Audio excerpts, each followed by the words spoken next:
ഉമ്മൻചാണ്ടിയെ തീർക്കുവാൻ മറുനാടനെ കൊണ്ട് വ്യാജവാർത്ത കൊടുപ്പിച്ചതാര്?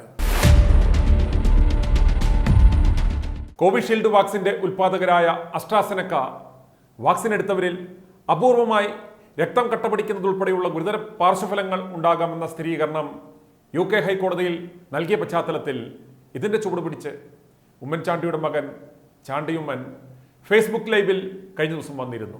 പുതുപ്പള്ളി MLA എന്ന നിലയിലല്ല, അപ്പന് ചികിത്സ നിഷേധിച്ച, കോവിഡ് വാക്സിൻ തടഞ്ഞ മകൻ എന്ന നിലയിൽ ക്രൂരമായ സൈബർ ആക്രമണത്തിനിരയായ ഒരു മകൻ എന്ന നിലയ്ക്കായിരുന്നു അദ്ദേഹം തൻ്റെ ചിന്തകൾ പങ്കുവച്ചത്. ഉമ്മൻചാണ്ടിക്ക് കുടുംബം ചികിത്സ നിഷേധിച്ചെന്നും കോവിഡ് വാക്സിൻ നൽകിയില്ലെന്നും വ്യാജവാർത്ത പടച്ചുവിട്ട മറുനാടൻ മലയാളി മാപ്പ് പറയണമെന്നാണ് അദ്ദേഹം ആവശ്യപ്പെട്ടത്.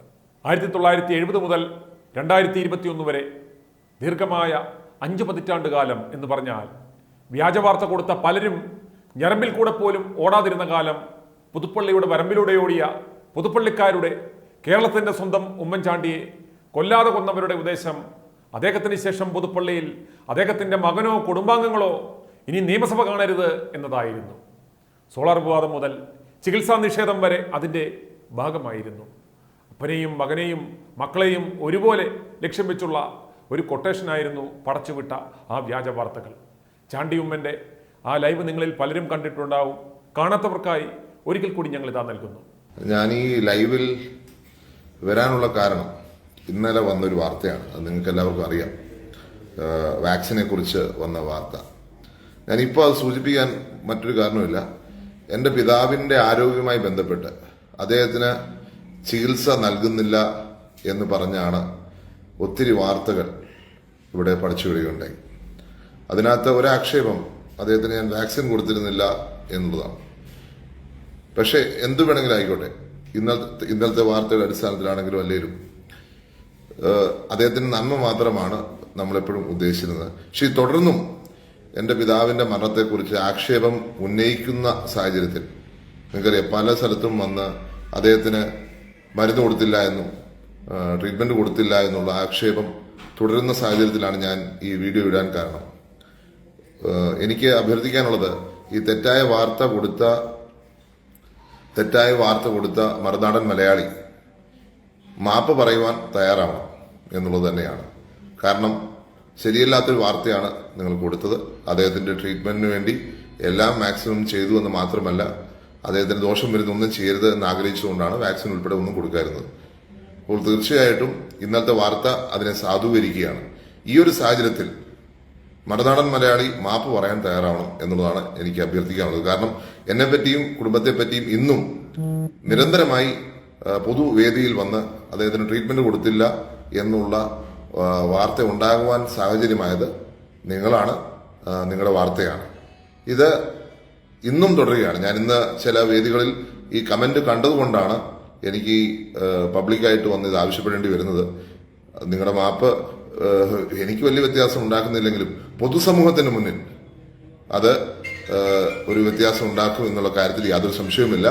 തെറ്റായ വാർത്തകൾ കൊടുക്കുമ്പോൾ, അടിസ്ഥാനരഹിതമായ വാർത്തകൾ കൊടുക്കുമ്പോൾ മറ്റുള്ളവരുടെ ജീവിതത്തെ ബാധിക്കും എന്നുള്ളത് നിങ്ങൾക്കും അറിയാം, സമൂഹത്തിനും അറിയാം. അതുകൊണ്ട് നിങ്ങൾ അടിയന്തരമായി ഒരു ക്ഷമാപണം, ഈ ഒരു എൻ്റെ പിതാവിൻ്റെ ചികിത്സയുമായി ബന്ധപ്പെട്ട് നടത്തിയ കാര്യങ്ങൾ നൽകേണ്ടതുണ്ട് എന്നീ അവസരത്തിൽ ഞാൻ ആവശ്യപ്പെടുകയാണ്.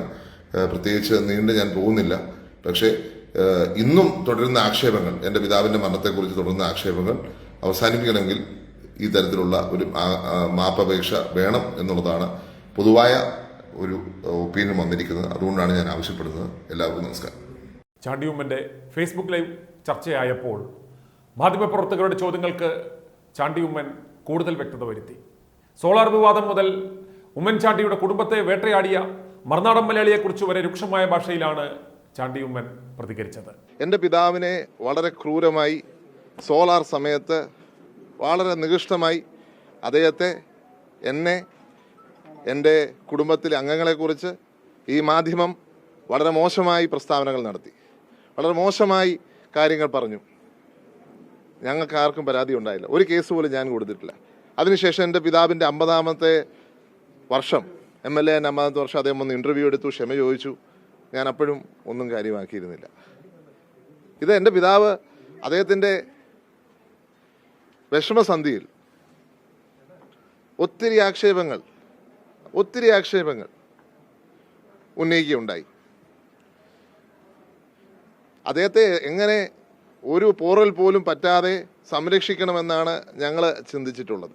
നിങ്ങൾക്കറിയാം, ഒരു വാർത്ത വന്നതിൻ്റെ അടുത്ത ദിവസമാണ്, അല്ലെങ്കിൽ ആ ദിവസം തന്നെയാണ് എൻ്റെ പിതാവിന് ആശുപത്രിയിലോട്ട് പോകേണ്ടി വന്നത്. അപ്പോൾ അറ്റ്ലീസ്റ്റ് ഒരു മാപ്പെങ്കിലും എന്നോട് വേണ്ട, അദ്ദേഹത്തെ സ്നേഹിച്ച കേരള സമൂഹത്തോട്, അദ്ദേഹത്തെ ഇന്നും സ്നേഹിക്കുന്ന കേരള സമൂഹത്തോട് പറഞ്ഞാൽ മതി. കാരണം ഇനിയും ഒരു കുടുംബത്തിനും ഈ അവസ്ഥ ഉണ്ടാവാൻ പാടില്ല, ഒരു മകനും ഈ ഒരു അവസ്ഥ നേരിടാൻ പാടില്ല. ശരിയോ തെറ്റോ ആവട്ടെ, ആ വാർത്തയ്ക്ക് എന്തെങ്കിലും അടിസ്ഥാനമുണ്ടെങ്കിൽ മാത്രമേ കൊടുക്കാവുള്ളൂ. നിങ്ങൾ മാധ്യമപ്രവർത്തനം നടത്തുന്നവരാ, നിങ്ങൾക്കറിയാം എങ്ങനെയാണ് നടത്തുന്നത് എന്നുള്ളത്. പക്ഷേ ഞാൻ മാപ്പ് പ്രതീക്ഷിക്കുന്നില്ല, കാരണം അദ്ദേഹം ഒറ്റയ്ക്ക് ചെയ്ത കാര്യമായിട്ട് ഞാനിതിനെ കരുതുന്നില്ല. ഈ മറുനാടൻ മലയാളിക്ക് പിന്നിൽ ആരാണെന്നാണ് താങ്കൾ പറയുന്നത്? ഒറ്റയ്ക്ക് ചെയ്ത കാര്യമായിട്ട് കരുതുന്നില്ല. കാരണം ഞാനൊരു തെറ്റ് ചെയ്താൽ എനിക്കൊരു കുറ്റബോധമുണ്ടെങ്കിൽ ഞാൻ ചിലപ്പം അതിന് ഒരു ക്ഷമ ചോദിക്കുകയോ അല്ലെങ്കിൽ തെറ്റ് പറ്റിയെന്ന് പറയുകയും ചെയ്യും. എൻ്റെ മനസ്സിൽ വന്ന ഒരു തെറ്റിദ്ധാരണ, അല്ലെങ്കിൽ ഞാൻ കണ്ട വാർത്ത കൊണ്ടൊരു തെറ്റിദ്ധാരണ. പക്ഷെ അദ്ദേഹത്തിൻ്റെ പിന്നിൽ വേറെ ആരൊക്കെ ഉള്ളത് കൊണ്ട് ഞാൻ അദ്ദേഹത്തിൽ നിന്ന് മാപ്പ് പ്രതീക്ഷിക്കുന്നില്ല. ആരാണെന്ന് കേരള സമൂഹം ഇന്നല്ലെങ്കിൽ നാളെ തിരിച്ചറിയും. അടുത്ത് നിൽക്കുന്നവരുണ്ടോ ദൂരെ നിൽക്കുന്നവരുണ്ടോ എന്ന് എനിക്കറിയില്ല. സാധ്യതകളുണ്ട്. കാലം സത്യം തെളിയിക്കും. ഒരു സത്യവും മൂടി വെക്കാൻ സാധിക്കത്തില്ല. ഇവിടെ ഞാനത് നേരത്തെ സൂചിപ്പിച്ചിട്ടുള്ള ഒരു കാര്യമാണ് ശ്രീ അയ്യപ്പൻ്റെ അവസ്ഥ. അതേ അവസ്ഥയിലൂടെ കടന്നുപോയൊരു മകനാണ്. അതുകൊണ്ട് ഇനിയും ഈ തരത്തിൽ ഒരു മകനും ഈ അവസ്ഥ ഉണ്ടാവാൻ പാടില്ല. ഈ തരത്തിലുള്ള പ്രവർത്തനവുമായി മുന്നോട്ട് പോകരുത് എന്നുള്ളതാണ് എനിക്ക് ഈ കാര്യത്തിൽ പറയാനുള്ളത്. മറുനാടൻ മലയാളി തെറ്റുപറ്റി എന്ന് മനസ്സിലാക്കിയിട്ടും ഒരിക്കലും മാപ്പ് പറയില്ല എന്ന് ചാണ്ടി ഉമ്മൻ പറയുന്ന ആ ഭാഗം ഒരിക്കൽ കൂടി നമുക്കൊന്ന് കേൾക്കാം. പക്ഷേ ഞാൻ മാപ്പ് പ്രതീക്ഷിക്കുന്നില്ല, കാരണം അദ്ദേഹം ഒറ്റയ്ക്ക് ചെയ്ത കാര്യമായിട്ട് ഞാനിതിനെ കരുതുന്നില്ല. ഈ മറുനാടൻ മലയാളിക്ക് പിന്നിൽ ആരാണെന്നാണ് താങ്കൾ പറയുന്നത്? ഒറ്റയ്ക്ക് ചെയ്ത കാര്യമായിട്ട് കരുതുന്നില്ല. കാരണം ഞാനൊരു തെറ്റ് ചെയ്താൽ എനിക്കൊരു കുറ്റബോധമുണ്ടെങ്കിൽ ഞാൻ ചിലപ്പം അതിന് ഒരു ക്ഷമ ചോദിക്കുകയോ അല്ലെങ്കിൽ തെറ്റ് പറ്റിയെന്ന് പറയുകയും ചെയ്യും. എൻ്റെ മനസ്സിൽ വന്ന ഒരു തെറ്റിദ്ധാരണ, അല്ലെങ്കിൽ ഞാൻ കണ്ട വാർത്ത കൊണ്ടൊരു തെറ്റിദ്ധാരണ. പക്ഷെ അദ്ദേഹത്തിൻ്റെ പിന്നിൽ വേറെ ആരൊക്കെ ഉള്ളത് കൊണ്ട് ഞാൻ അദ്ദേഹത്തിൽ നിന്ന് മാപ്പ് പ്രതീക്ഷിക്കുന്നില്ല. ചാണ്ടി ഉമ്മൻ പറഞ്ഞത് വളരെ സത്യമാണ്. ഉമ്മൻചാണ്ടിക്കും അദ്ദേഹത്തിൻ്റെ കുടുംബത്തിനുമെതിരെ ഉണ്ടായ ആക്രമണം ഒരാളുടെ മനസ്സിൽ ഉരുത്തിരിഞ്ഞ ഒരു കാര്യമല്ല. ഇതിൻ്റെ പിന്നിൽ വ്യത്യസ്ത ലക്ഷ്യങ്ങളോടെയുള്ള ഒരു കൂട്ടം ആൾക്കാർ ഉണ്ടായിരുന്നു. കോൺഗ്രസിലെ തന്നെ മുഖ്യമന്ത്രി കസേര മോഹിയായ, വളർച്ചയിൽ കുറിയവൻ, കൂടെ നിന്ന ചില PS മാർ, ഇന്ന് ഭരണക്കസേരയിൽ രണ്ടാം തവണയും അട്ടിപ്പേറ് കിടക്കുന്നവൻ, കോട്ടയത്തെ ഒരു കറുത്ത നായർ, പരമ ചെറ്റ എന്ന് നാട്ടുകാർ വിളിക്കുന്ന ഒരു PC, പെണ്ണുപിടിയനായ കൊട്ടാരക്കര കൊണേശൻ, അസൂയമൂത്ത ഉമ്മൻചാണ്ടിയുടെ സഹോദരന്റെ കുടുംബം. ഈ വ്യാജ വാർത്ത ട്രിഗർ ചെയ്യുവാൻ, അവരുടെ ഗൺ വെക്കുവാൻ ഉപയോഗിച്ച ഷോൾഡറാണ് ചാണ്ടി ഉമ്മൻ പരാമർശിച്ച ആ മാധ്യമം. വ്യാജ ഡോക്യുമെന്റുകളുമായി ഈ ഉപജാപക വൃന്ദം ഞങ്ങളെയും ആദ്യം സമീപിച്ചിരുന്നു. ഇവരുടെ ലക്ഷ്യം എന്താണെന്നും ഇതൊരു കൊട്ടേഷനാണെന്നും മനസ്സിലാക്കി ഞങ്ങൾ ആ വാർത്ത നൽകിയില്ല. ഉമ്മൻചാണ്ടിക്കെതിരെ വന്ന വാർത്തകളുടെ മുനിയടിക്കുവാൻ ITV ന്യൂസ് പരമ്പരകളായി വാർത്തകൾ നൽകി. ചാണ്ടി ഉമ്മൻ വിജയിക്കുന്നതുവരെ ഞങ്ങൾ അദ്ദേഹത്തിന് ഉറച്ച പിന്തുണ നൽകി സത്യത്തോടൊപ്പം നിന്നു. മാപ്പ് ഉറക്കെ പറഞ്ഞില്ലെങ്കിലും ഇന്നും ഇവന്മാർ നീറിപ്പോഞ്ഞുകൊണ്ടിരിക്കുകയാണ്. ഈ ഗൂഢാലോചനയിൽ പങ്കാളികളായവർക്ക് പിന്നീട് എന്ത് സംഭവിച്ചു? മുഖ്യമന്ത്രി കസേരയിൽ കയറിയിരിക്കാമെന്ന് കരുതിയ ചെന്നിത്തലക്കാരൻ്റെ അഡ്രസ്സ് തന്നെ പോയി. PC ഇന്ന് ചാണകം തിന്നുന്നു. മാധ്യമപ്രവർത്തകൻ കടുത്ത പരീക്ഷണങ്ങളിലൂടെ കടന്നുപോയി തലപോകാതെ കഷ്ടിച്ച് രക്ഷപ്പെട്ടു. കൊട്ടാരക്കര കൊണേശനുള്ള ഊഴം വരുന്നതേയുള്ളൂ. ഇന്നും ഈ ഓൺലൈൻ മാധ്യമത്തിൻ്റെ PC-യോടുള്ള നിലപാടും ഗണേശനോടുള്ള നിലപാടും നോക്കിയാൽ മാത്രം മതി ആ അന്തർധാര വ്യക്തമാകും. സോളാർ വിഷയത്തിൽ തെറ്റുപറ്റി എന്ന് മനസ്സിലാക്കിയ മറുനാടൻ അന്നും മാപ്പ് പറഞ്ഞു. നല്ല കാര്യം. അതുപോലെ മറുനാടൻ കൊളുത്തുവിട്ട ചികിത്സാ വിവാദമാണ് ഉമ്മൻചാണ്ടിയുടെ ഉയരെടുത്തത് എന്ന് മനസ്സിലാക്കി അതിനും മാപ്പ് പറയണം. അതിൽ കുറച്ചിൽ കരുതേണ്ട കാര്യമില്ല. അതും ആ കുടുംബം ക്ഷമിക്കും. ഉമ്മൻചാണ്ടിക്ക് കുടുംബം ചികിത്സ നിഷേധിക്കുന്നു, മരണത്തിന് വിട്ടുകൊടുത്ത് അദ്ദേഹം ഇഞ്ചിഞ്ചായി മരിച്ചുകൊണ്ടിരിക്കുകയാണ് എന്ന വാർത്ത കണ്ടാണ് പുതുപ്പള്ളി ഹൗസിൽ ആളുകൾ ഇടിച്ചു കയറിയത്. ഷാജൻ വീണ്ടും കണ്ടാൽ ഉള്ളുപടയുവാൻ സാധ്യതയുള്ള ആ വീഡിയോ ഇതാണ്. അവിടെ നിന്നും തിരിച്ചു കൊണ്ടുവന്നിരിക്കുന്ന ഉമ്മൻചാണ്ടി മരണവക്കിലാണ്, അല്ലെങ്കിൽ അദ്ദേഹത്തിൻ്റെ കുടുംബാംഗങ്ങൾ അദ്ദേഹത്തെ മരണത്തിലേക്ക് തള്ളിവിടാൻ ദയാവധം വിധിച്ചിരിക്കുന്നു എന്ന സങ്കടകരമായ വാർത്ത പറയട്ടെ. അദ്ദേഹത്തിൻ്റെ കുടുംബത്തിൽ തന്നെ ഈ വിഷയത്തിൽ ഭിന്നതയുണ്ട്. ഇമ്മ്യൂണിറ്റി നഷ്ടപ്പെട്ട് അവശനിലയിലായ അദ്ദേഹത്തിന് ആളുകളിൽ നിന്നും ഇൻഫെക്ഷൻ ആകുകയും ന്യൂമോണിയ ആയി മാറുകയും ചെയ്തു.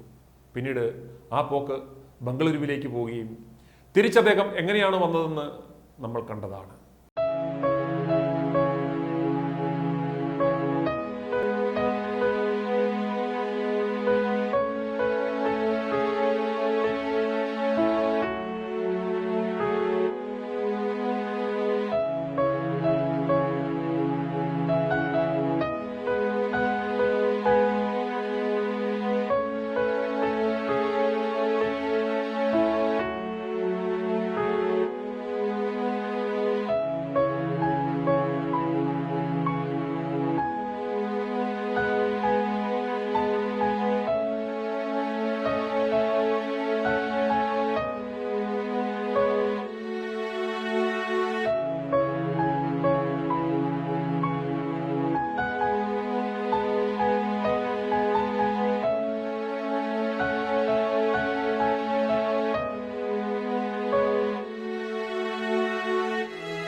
കേരളം ഇന്നേ വരെ കണ്ടിട്ടില്ലാത്ത തരത്തിലുള്ള കേരളം നൽകിയ ആ യാത്രയപ്പും നമ്മൾ കണ്ടതാണ്. ഈ വിധ്വംസക പ്രവർത്തകരുടെ ഉപജാപകങ്ങൾക്ക് കേരളം എങ്ങനെ പുതുപ്പള്ളിയിൽ മറുപടി കൊടുത്തു എന്നും നമ്മൾ കണ്ടതാണ്. അതുകൊണ്ട് മറുനാടൻ മലയാളി ആ കുടുംബത്തിന് അറിഞ്ഞോ അറിയാതെയോ ഉണ്ടാക്കിയ കഷ്ടനഷ്ടങ്ങൾക്ക് മാപ്പ് പറയണം. അതിൽ നാണക്കേട് വിചാരിക്കേണ്ട കാര്യമില്ല എന്നാണ് ഞങ്ങളുടെ എളിയ അഭിപ്രായം. i2i News, an eye for truth. i2i News subscribe ചെയ്തിട്ടില്ലാത്തവർ ഇപ്പോൾ തന്നെ സബ്സ്ക്രൈബ് ചെയ്യുക. നോട്ടിഫിക്കേഷൻ ലഭിക്കുവാൻ ബെൽ ബട്ടണും അമർത്തുക.